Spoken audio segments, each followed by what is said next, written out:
Assalamualaikum warahmatullahi wabarakatuh Ustaz. Waalaikumsalam warahmatullahi wabarakatuh. Bagaimana hukumnya asuransi jiwa di bank syariah? Boleh atau tidak?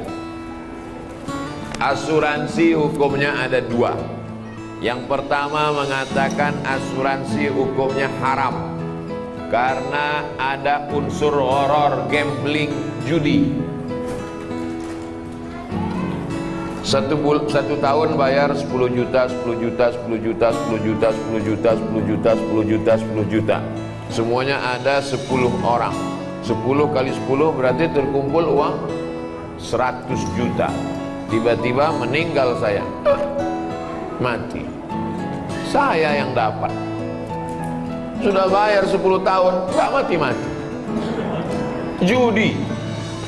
Maka kata kelompok yang pertama, asuransi itu ada judinya, maka dia haram. Kelompok yang pertama mengatakan haram. Kelompok yang kedua mengatakan asuransi itu halal, boleh. Kenapa? Karena di dalamnya ada unsur ta'awun, tolong menolong. Saya susah, nggak ada uang, maka dengan adanya uang iuran 10 juta, 10 juta, saya menjadi tertolong. Baik asuransi jiwa, asuransi kesehatan, maupun asuransi kendaraan, keselamatan di jalan raya. Maka ada dua pendapat. Begitu kata Syekh Ali Jum'ah dalam kitab Fatwa Mu'asirah, fatwa kontemporer. Silakan pilih antara dua ini, karena asuransi tak ada zaman Nabi. Saya milih judi Pak Ustaz, kalau begitu haram. Saya milih tolong menolong Pak Ustaz, kalau begitu boleh, silakan. Tapi konsisten. Jangan ketika nggak dapat dibilang haram, pas dapat halal. Ustadz sendiri, saya tidak pakai asuransi jiwa, saya tidak pakai asuransi kesehatan, saya tidak pakai asuransi kendaraan. Terus pernah tabrakan? Sering. Karena saya menganggap itu bagian dari judi. Tapi saya tak menyalahkan. Apalagi di sini ada tulisannya asuransi syariah. Nanti kalau ada sales yang datang ke perumahan Bapak Ibu mengatakan silakan daftar asuransi syariah, tanya mana fatwa dari DSN, Dewan Syariah Nasional. Air minum ini tidak boleh diminum sebelum ada label halal. Ini ada Pak Ustaz? Ada halalnya. Mereknya Sahabat. Sahabat apa? Sahabat Uas. Kalau minuman makanan kita mesti tahu ada label halalnya. Bukan label Pak Ustaz, label. Terserahlah mau label, mau label. Kalau mesti ada label halalnya, maka kalau yang sifatnya ekonomi tidak dikeluarkan oleh Komisi Fatwa, tapi dikemukakan oleh DSN, Dewan Syariah Nasional. Maka bank syariah mengeluarkan asuransi jiwa, maka silakan boleh lanjutkan, karena mereka mengambil fatwa yang nomor 2 tadi. Begitu juga dengan BPJS, itu asuransi kesehatan. Sebetulnya uang digabung, uang digabung. Ada yang sakit, yang satu sudah bayar. Kamu BPJS sudah berapa tahun daftar? Udah 2 tahun Pak Ustaz. Nggak pernah sakit, sehat terus.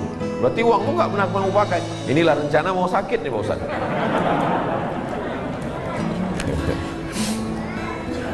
Assalamualaikum Pak Ustaz. Waalaikumsalam warahmatullahi wabarakatuh. Saya bekerja di swasta. Sebagian besar saham dimiliki non-muslim, dan saya menerima gaji setiap bulan. Namun per bulannya ada sumbangan rutin dengan nominal tertentu ke yayasan, tak saya sebut nama agamanya, menjaga kode etik jurnalistik, di mana situ sifatnya wajib bukan sukarela. Apakah kami nanti di akhirat saat dimintai pertanggungjawaban kemana uang sumbangan ini? Bagaimana hukumnya bekerja di perusahaan non-muslim? Pertanyaan ini ada 2, pertanyaan bercabang. Pertanyaan pertama, apa hukum kerja di tempat non-muslim? Nabi punya menantu namanya Sayyidina Ali bin Abi Thalib, menantu Nabi. suami dari anaknya Sayyidatuna Fatimah. Pindah ke Madinah, kerja di rumah orang Yahudi. Kerjanya menimba air orang Yahudi. Susah, nggak ada duit, ngambil upah menimba air. Dilaporkan ke Nabi, ya Rasulullah, Ali kerja di rumah orang Yahudi. Apa kerjanya? Menimba air. Nabi tidak larang. Itu hukum boleh bekerja di tempat non muslim selama tidak terkait masalah akidah. Kalau sudah terkait masalah akidah, dilarangnya untuk sholat, wajib ikut ritual dia. Wala ana abidu ma'abantum wala antum abiduna ma'abud lakum dinukum. Tak boleh. Bekerjanya kalau tidak ada hukum terkait dengan akidah boleh. Yang masalah nomor 2 adalah nyumbang. Setiap uang yang keluar dari kita akan ditanya an malihi, harta yang kau keluarkan akan ditanya min ainak tasabahu, dapatnya dari mana, wa fima anfaqahu, dipakai untuk apa. Kalau umur pertanyaannya satu, umur kemana kau habiskan. Kalau ilmu pertanyaannya satu, sudahkah kau amalkan.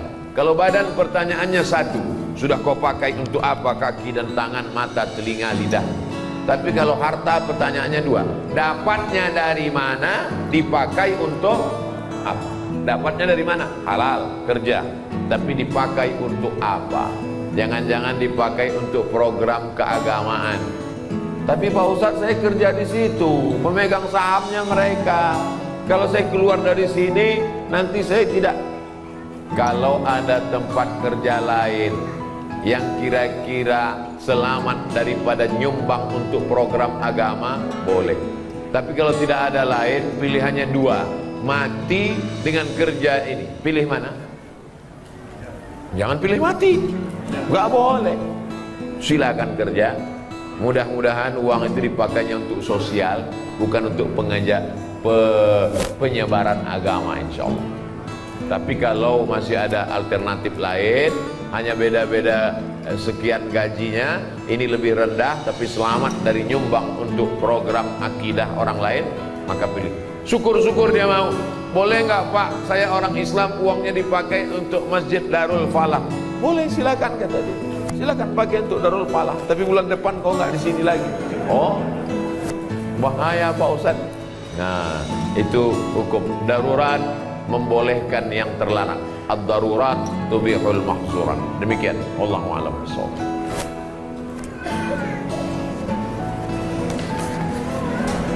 Assalamualaikum Ustaz Somad. Waalaikumsalam warahmatullahi wabarakatuh. Kalau punya hutang sholat bertahun-tahun, bisa nggak dibayar ketika sholat rawatib? Tidak satu, dan tidak boleh mengerjakan sholat sunat. Pertanyaannya 2, bercabang juga. Dulu akil baliknya umur 10 tahun. Umur 10 tahun akil balik, mulai wajib sholat. Lalu dia tidak sholat, dia belum hijrah, nggak ngaji. Lalu kemudian sekarang baru dia sholat. Saya baru sholat Pak Ustaz. Kapan? Subuh tadi. Umur berapa sekarang? 40. Berarti 30 tahun tidak sholat. Maka sholat-sholat yang lama selama 30 tahun itu dia qadha. Qadha artinya ganti. Qadha bukan tempat cuci tangan, itu kobo. Di qadha, yang lalu-lalu di qadha. Sekarang teknis mengqadhanya bagaimana? Selesai satu sholat langsung qadha. Habis maghrib nanti langsung qadha. Maghrib yang pertama dengan imam itu namanya ada. Usolli fardhul maghribi thalatha raka'atin adaan. Setelah maghrib dia qadha. Usolli fardhul maghribi thalatha raka'atin qadaan. Salat. Habis isya juga dia qadha. Berapa lama? Selama salat itu dia tinggalkan. 30 tahun Pak Ustaz. Di qadha 2022, lunas 2052. Kalau ninggal 2040, alhamdulillah bonus pemutihan. Saya nggak percaya nih sama Ustadz Somad ini. Mana dalil qadha? Dalil qadha tulis aja di Google yang nulis tentang qadha kawan saya, sahabat saya. Buat sholat qadha Ustadz Sarwan. Ustadz Sarwan, beliau punya rumah fikih. Qadha sholat yang terlewat Ustadz Ahmad Sarwan LCMA, www.rumahfikih.com. 4 mazhab mewajibkan qadha. Tapi jangan gara-gara ini besok bapak cuti 1 bulan mengqadha 3 tahun. Teknis qadha sama seperti sholat biasa. Habis sholat subuh dengan imam 2 rakaat, habis itu qadha. Tapi jangan di masjid, di rumah, karena tidak ada ba'diyah subuh. Khawatirnya kalau dibuat di Darul Falah, selesai sholat jamaah berbisik, aliran sesat.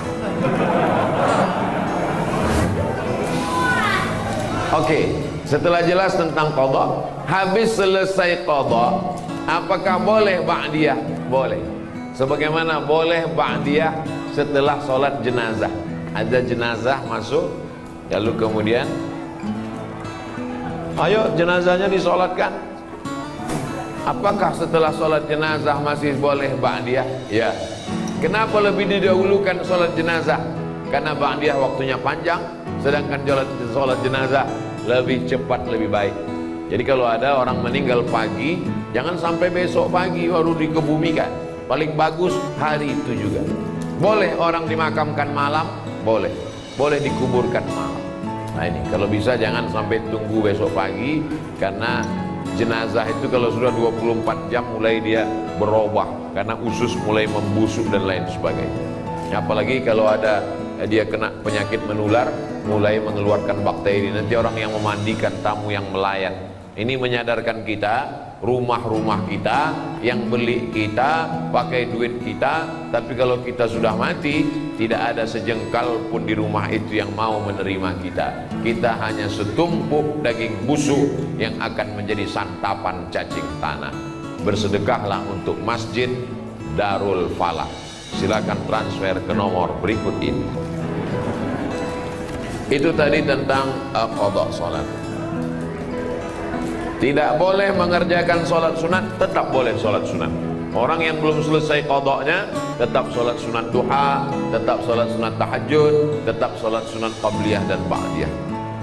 Jangan nanti kamu nggak sholat sunat, saya masih banyak utang. Enggak, tetap sholat sunat. Assalamualaikum warahmatullahi wabarakatuh, Ustaz. Waalaikumsalam warahmatullahi wabarakatuh. Apabila orang tua kita melakukan kesalahan, bagaimana cara kita menasehatinya?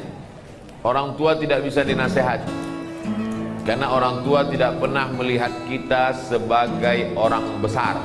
Di mata orang tua, kita tetaplah anak kecil yang baru pandai berjalan. Jadi kalau kita ceramahi orang tua, dia bukan dengar, dia melihat kita sebagai lucu. Aku lucu ngeliat ente, anak kecil kok pandai ngomong. Jadi kalau kita mau ngasih tahu orang tua, pakai lidah orang lain. Kalau di tengah keluarga ada orang yang lebih tua yang dia hormati, melalui lidah dia. Kalau dia punya ada ustadz yang dia dengar, kiai, kalau dia hormat kepada Habib, pakai lisan, pinjam. Ustadz Somad, ya, ibu saya senang dengar ceramah Ustadz, tapi dia masih suka ceritakan aib orang. Kira-kira kalau ustadz yang ngomong nanti dia dengar, kalau saya ngomong dia marah. Ustadz mau nggak nanti di masjid judul ceramahnya sampaikan bahaya bicara aib orang lain? Oh boleh. Bahaya bicara aib orang lain. Selesai pengajian datang ibu, Ustadz tadi dibisiki anak saya ya. Saya termasuk ustadz yang ceramahnya nggak bisa dipesan. Saya menyampaikan apa yang saya mau. Saya tidak mau menyindir-nyindir orang melalui pengajian. Jadi kalau ada orang tuanya tidak sholat, jumpakan saya. Saya jumpa, Pak, Bapak sudah tua. Nanti Bapak kalau mati, tempat Bapak neraka jahanam. Cepat-cepat sholat. Saya kalau diundang ke kantor, dipesan, Ustadz ceramah tolong jangan singgung-singgung masalah jilbab, karena istri kepala dinas belum berjilbab. Saya bahas itu. Yang tidak pakai jilbab, neraka jahanam tempatnya. Makanya banyak tempat ceramah wal awwal wal akhir. Itu yang pertama dan terakhir. Saya tak pandai menyindir-nyindir orang melalui ceramah. Saya mau ngomongnya langsung to the point. Jadi pakai orang lain, karena orang tua tidak pernah menganggap kita besar dalam pandangan dia. Kadang anak-anak muda ini kalau udah ikut pengajian, pulang-pulang mau menceramahi orang tua. Pulang ceramah, pengajian, panggil orang tua. Papa sini, mama. Ya ayyuhalladzina amanu. Oh, nggak bisa gitu. Dia lebih banyak makan asam garam dari kita. Karena banyak makan asam garam, itulah maka darah tingginya kuat. Assalamualaikum Ustaz. Waalaikumsalam. Bagaimana sikap kepada saudara yang murtad? La yahillu damu mri'in muslim illa bi ihda salas. Tiga halal darah orang muslim ditumpahkan kecuali dia melakukan tiga. Siapa yang melakukan tiga maka boleh dipancung kepalanya, mati. Yang pertama, an-nafsu bin nafsi, pembunuh. Dalam Islam pembunuh tidak dihukum penjara, tapi hukum pancung. Yang kedua, as-sayyibuz zani, sudah menikah, punya istri, punya suami tapi berzina, maka juga dihukum mati, ditanam setengah badannya, dilempar batu pakai mati sampai mati. Yang ketiga, at-tariqu lidinihi al-mufariqu lil jamaah, orang yang murtad meninggalkan agama Islam maka dianggap pengkhianat, maka dia dihukum mati, hukum pancung menurut hukum Islam. Tapi kita tidak pakai hukum itu, kita pakai hukum konvensional. Apalagi liberal sekuler bebas. Orang gonta-ganti agama seperti ganti sendal, seperti ganti baju. Pakai baju ini tipis kedinginan, pakai baju tebal. Pakai baju tebal kepanasan, pakai baju tipis. Enak saja. Bahkan di podcast orang murtad enak aja ngomong, seenaknya menghina agama. Tak bisa ditegakkan. Jadi bagaimana sikap kita sebagai keluarga? Jangan putuskan, karena kalau putus dia semakin nyasar, semakin jauh. Kalau masih ada nomor handphonenya, tetap tiap hari kau mesti balik kepada Islam. Wa may yartadda minkum an dinihi, siapa yang murtad dari agama Allah maka dipancung kepalanya. Lalu kemudian mesti dikasih tahu, kau nanti kalau mati tidak diterima Allah. Wa may yabtaghi ghairal islami dina, siapa yang mencari agama selain Islam, falan yuqbala minhu, maka dia tidak akan diterima Allah. Wa huwa fil akhirati minal khasirin, di akhirat termasuk orang rugi, karena masuk neraka khalidina fiha abada, kekal selamanya. Jangan pernah berhenti mengajak dia untuk balik ke agama Islam sampai akhirnya dia mati. Dua kemungkinan, kita capek lalu dia mati, atau kita lelah, kita mati duluan. Yang penting kita sudah melaksanakan amar ma'ruf nahi mungkar. Adapun berbaik-baik menganggap ini bukan masalah, maka kita sudah melakukan setuju dengan perbuatan mungkar. Man ra'a minkum mungkaran, siapa yang melihat perbuatan mungkar, falyughayyir biyadihi, rubah dengan tangan. Fa illam yastati', kalau tak sanggup dengan tangan, fa bilisani, dengan lidah. Kalau tidak sanggup dengan lidah, dengan hati. Jangan diam, karena diam berarti as-sakitu 'anil haq syaitan akhras. Orang yang diam terhadap kebenaran diinjak-injak. Orang minum khamar aja kita tak boleh diam. Innamal khamru khamar, wal maisir judi, wal ansab menyembelih binatang untuk berhala, wal azlam mengundi nasib, rijsun najis min amali syaitan, perbuatan syaitan. Fajtanibuh, jauh. Apalagi yang lebih hebat daripada zina, lebih hebat daripada minum khamar, apa dia? Murtad. Nauzubillah. Mudah-mudahan Allah selamatkan keluarga, tetangga, anak cucu kita dari murtad. Luar biasa gerakan pemurtadan sekarang. Dinikahi, pura-pura masuk Islam, setelah punya anak dia ancam, kalau kamu mau tetap suami saya, ikut agama saya. Kalau kamu tidak mau, saya tinggalkan. Perempuannya tidak kerja, tidak ada duit, takut, akhirnya murtad. Pemurtadan dengan cara nikah, pura-pura masuk Islam, robah KTP, habis itu punya anak satu, murtad. Tak terhitung jumlahnya. Makanya anak-anak ibu kalau pacaran, lihat dulu agamanya. Jangan karena mobilnya lalu dinikahkan. Jangan karena pekerjaannya, karena PNS-nya, karena jabatannya. rugi. Allah selamatkan.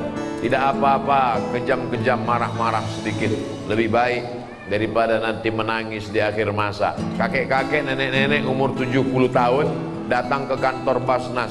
Waktu itu saya dewan sosialisasi Basnas. Ustadz Somad nggak usah ikut rapat. Kenapa Pak Ketua? Ustadz itu ada mau orang konsultasi. Ada apa Pak? Anak saya perempuan nikah dengan non muslim, dia mau alaf masuk Islam. Setelah anak 3 dia murtad. Sekarang 5 keluarga saya murtad Pak Ustaz. Anak saya, mantu saya, cucu saya 3. Saya waktu itu ragu mau ngasih tahu tegas, siapa yang saya takut saya gitu dua-duanya meninggal.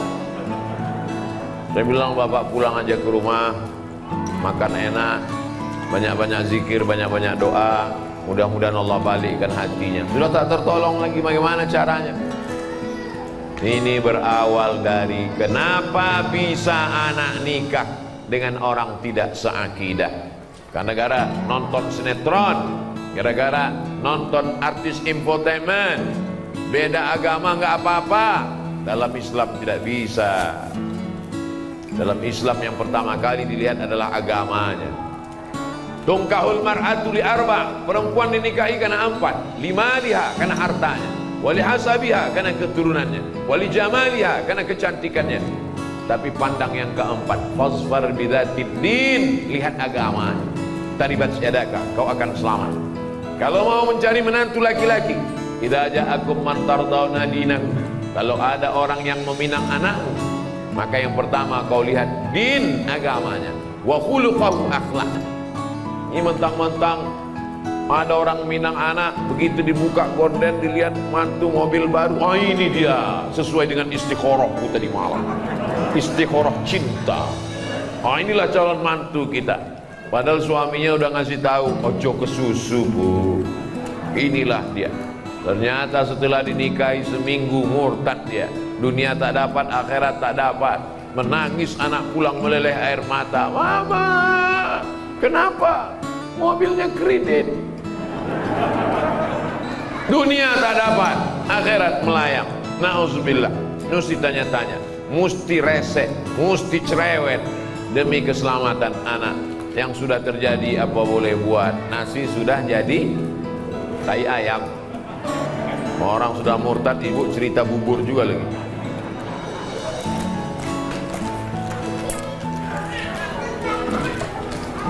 Apakah orang tua bertanggung jawab terhadap anak yang mabuk, yang sakau, yang pacaran, yang minum khamar? Kullukum ra'in, setiap kamu adalah pemimpin. Wa kullukum mas'ulun ar-ra'iyatih, setiap kamu akan ditanya tentang yang kau pimpin. Saya akan ditanya tentang anak saya. Maka anak keponakan saya laki-laki, adik saya laki-laki. Adik laki-laki punya anak perempuan. Kalau dia meninggal, kalau meninggal adik saya yang menjadi walinya. Maka adik keponakan perempuan saya wajib masuk pesantren. Karena kalau bapakmu meninggal, aku walimu. Aku yang menikahkan, aku tanggung jawab di hadapan Allah Subhanahu wa taala. Bapak laki-laki punya saudara kandung laki-laki, punya anak perempuan, maka kalau meninggal bapaknya, bapak akan menjadi walinya. Maka kita bertanggung jawab di hadapan Allah. Anak keponakan saya wajib masuk pesantren karena saya tak sanggup mendidik mereka. Benteng pertahanan umat Islam, akidah Ahlussunnah wal Jamaah, bisa hafal Quran, selamat dari pergaulan bebas, selamat dari narkoba, selamat dari sekuler, selamat dari liberal, selamat dari aliran sesat. Pesantren, masukkan anak ke pesantren. Yang sudah memasukkan, alhamdulillah. Yang belum memasukkan, insya Allah. Sudah dikasih tahu nggak juga mau masukkan, innalillah. Kalau sudah dimasukkan ke pesantren, sudah dididik, tetap juga dia buat dosa, kita tidak tanggung jawab. Wala taziru waziratun wizra ukhra, orang tidak menanggung dosa orang lain. Tapi kita sampai mati tetap amar ma'ruf nahi mungkar. Jangan diam. Bu, anaknya saya bawa nonton ya. Jangan. Sebentar aja bu, ke Parung Panjang, nanti saya belikan mie ayam sama bakso. Boleh. Betapa murahnya harga anak. Padahal kau mengandungnya 9 bulan 10 hari. Di Parung Panjang ngandung masih 9 bulan 10 hari. Alhamdulillah. Di tempat lain ada yang 3 bulan lain. Menyusukannya 2 tahun. Meregang nyawa melahirkannya. Kenapa dibiarkan sia-sia? Kita akan diminta tanggung jawab di hadapan Allah. Tapi jangan gara-gara ini lalu takut punya anak. Silakan punya anak, karena anak bisa menolong. Rabbi habli minas sholihin. Itu pertanyaan-pertanyaan. Ada lagi? Habis. Itu baik.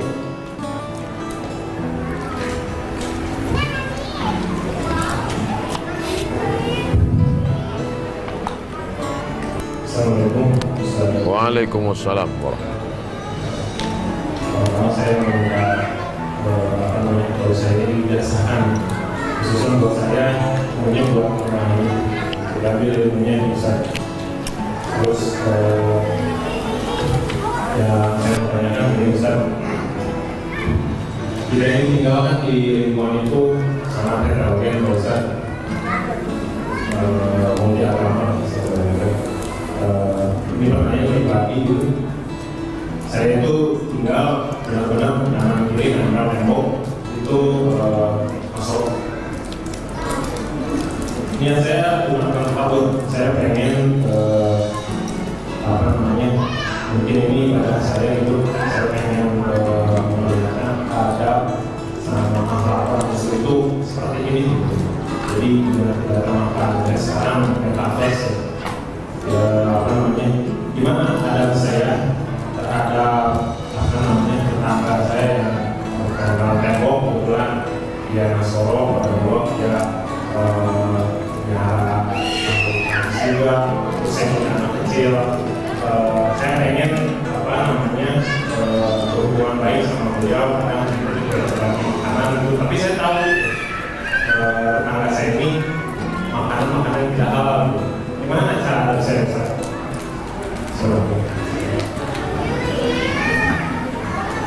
Saya bertetangga dengan non-muslim sampai kelas 6 SD. Setelah itu orang tua saya pindah, tapi hubungan saya sampai hari ini baik. Masih WA-WA, masih kirim-kiriman. Ada rumah Quran di daerah itu perlu bantuan semen.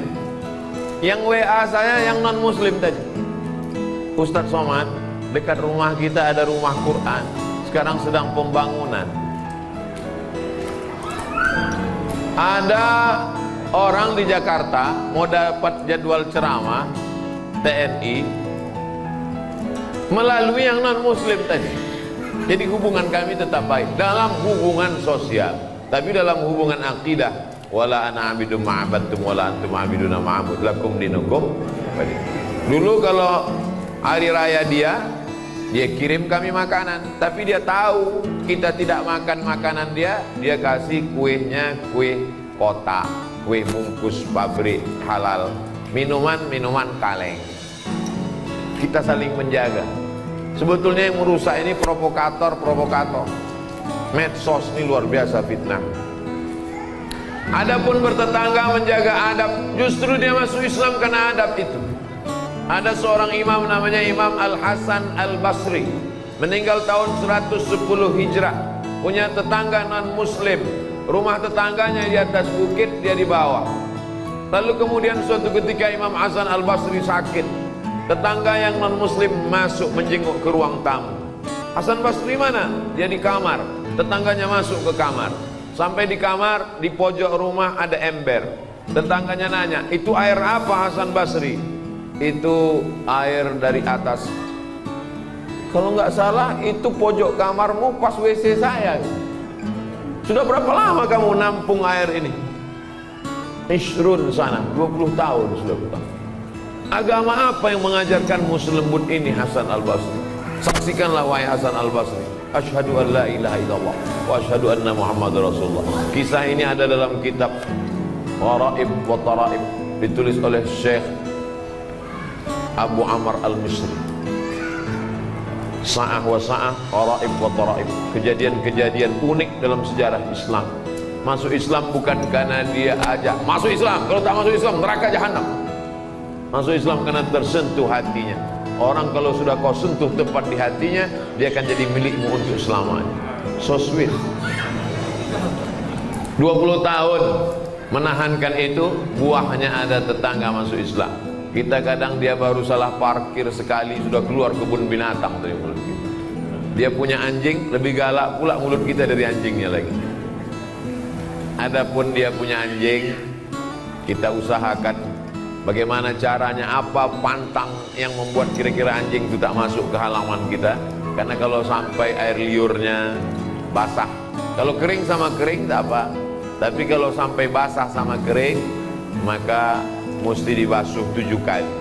Kalau sampai anjing itu mengeluarkan air liur di halaman, lalu kemudian halamannya itu anak kita jalan, kena kakinya, mesti kita siram kaki anak kita itu 7 kali dengan air, salah satunya dengan air yang dibasuh tanah. Kalau di sini ada tetangga punya anjing, sementara kita tidak punya pagar, mesti izin ke developer atau ke lingkungan, mesti pagar. Karena kalau tidak anjingnya apa kan akan masuk. Atau dibuatkan aturan, siapa yang melihara anjing mesti di dalam rumah dia. 2 kemungkinan, anjing itu mesti di rumah dia atau rumah kita berpagar. Karena kalau tidak mau, tak mau, anjing masuk. Karena anjing tidak bisa baca, kecuali kita bilang anjing dilarang masuk. Kita mesti menjaga ini hidup bertetangga, karena kalau tidak ini akan merusak tatanan sosial kita. Mudah-mudahan akhlak kita membukakan pintu hidayah untuk mereka. Ayyadiyallahu bika rajulan wahidan, satu orang dapat hidayah karena engkau, khairum min humurin na'am, lebih baik daripada kau memiliki dunia beserta isinya. Tentang ijazah, ajaztukum jami'a marwiyati wa muallafati wa muhadarati, aku ijazahkan semua kajian-kajian, riwayat-riwayat hadis dan zikir, semua ceramah-ceramah, yang buku-buku yang sudah kusampaikan selama ini kepada seluruh jamaah Masjid Darul Falah yang hadir pada saat ini. Asa an tanfa'ana fid dharaini, mudah-mudahan bermanfaat untuk kita dunia akhirat. Amin ya rabbal alamin. Baik, terakhir.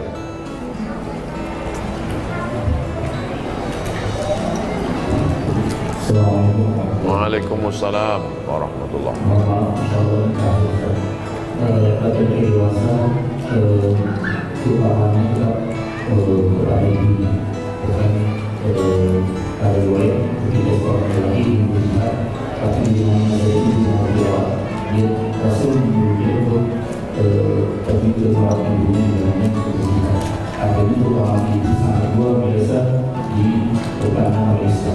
Pertanyaannya adalah ketika misalnya saya mengingat di rumah ibu saya pada saat sholat subuh, ada keinginan saya untuk sholat di masjid, tapi ibu saya sangat ingin sekali berjamaah dengan saya di rumah. Mana yang lebih utama? Saya tetap jalan ke masjid atau saya mengingatkan ibu saya untuk berjamaah di rumah? Terima kasih. Waalaikumsalam warahmatullahi wabarakatuh. Datang seorang laki-laki menjumpai Nabi Muhammad SAW. Ya Rasulullah, izinkan aku perang jihad fisabilillah, aku mau mati syahid. Kata Nabi, alaka min ummin, ibumu masih hidup? Ya, ada di rumah. Ilzam rijlaiha fasammal jannah, kau urus tapak kakinya, kau dapati surga di sana. Kalau telapak kakinya kau urus, kau dapat surga. Apalagi kalau kau urus kepalanya, tangannya, badannya, makannya, pakaiannya. Yang masih punya ibu, bersyukurlah. Kalau ibunya sudah meninggal, bersedekah. Saat ummi matat, emakku sudah mati ya Rasulullah, apa tasaddaqu anha, kalau aku bersedekah apakah pahalanya sampai untuk almarhumah? Kata Nabi, sampai. Ayu sedekatu afdal, sedekah apa yang paling afdal? Sakyul ma, memberikan air minum. Bapak ibu yang sanggup belikan air minum kotak, sedekahkan untuk pengajian. Yang tak sanggup, buatkan sumur bor. Oh, lebih mahal Pak Ustaz. Rame-rame. Satu sumur bor 2 juta, iuran dengan keluarga di pondok pesantren, mengalir pahalanya. Bagaimana kalau ibu di rumah, nginap di rumah ibu, ibunya mau sholat subuh berjamaah, sementara anaknya mau sholat subuh ke masjid? Menurut mazhab Hambali, sholat subuh berjamaah, sholat berjamaah ke masjid hukumnya wajib. Berbakti kepada orang tua juga wajib. Kalau ketemu dua yang wajib, bagaimana? Lihat, di rumah itu ada tak orang lain? Kalau di rumah itu anaknya 10, perempuan 9, 1 laki-laki, maka dia tetap pergi ke masjid. Maka nanti setelah pulang ke masjid, dia tetap berbakti kepada ibunya. Tapi kalau dia anak tunggal satu-satunya, tak ada pembantu dan siapapun juga dalam rumah itu, kalau dia pergi dikhawatirkan terjadi sesuatu, maka yang wajib ini lebih dikedepankan daripada dia pergi ke masjid. Menurut mazhab Syafi'i, solat berjamaah ke masjid fardu kifayah. Menurut mazhab Maliki, solat ke masjid adalah sunnat muakkad. Andai bertemu dua yang wajib, maka dilihat mana yang lebih kuat di antara keduanya. Kalau anak tunggal sendirian, tak ada orang lain yang menjaga, maka wajib kau bersama ibumu, karena dikhawatirkan akan terjadi sesuatu. Sedangkan di masjid solat berjamaah tetap ada imam dan makmum, sehingga solat tetap terlaksana. Kalau sampai masjid Darul Falah ini kosong, tidak ada orang solat berjamaah, satu perumahan ini istahwadat alaihimus syayatin, satu perumahan ini diganggu setan. RT-nya kesetanan, RW-nya kesetanan, masyarakatnya kesetanan. Insya Allah kita sholat berjamaah masjid. Amin. Untuk segala kebaikan, mudah-mudahan kita semuanya istiqomah, menjadi lebih baik daripada sebelumnya.